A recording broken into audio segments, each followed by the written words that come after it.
İndi fikir verirsiniz, ağsaqqallıq kultunu necə dağıdırlar, Dağıdırlar. məhv edirlər. Gənclərin çoxsunu danışdır, deyir bu yaşlı nəsil ölüb qurtarmasa biz gün görməyəcəyik. Utanmırlar.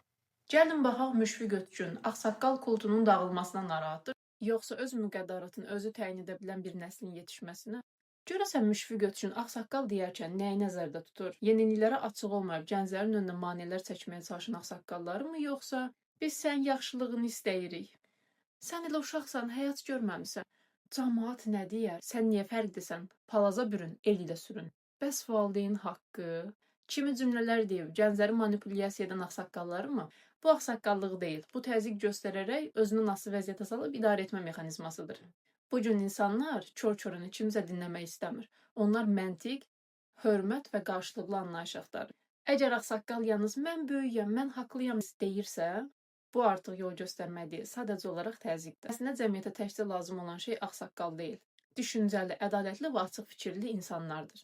Belə insanlar həm yaşlı ola bilər, həm gənc ola bilər. Yəni problem ağsaqqalın olmaması deyil, problem həqiqi mənada müdrik insan olmamasıdır, əziz Müşfiq bəy.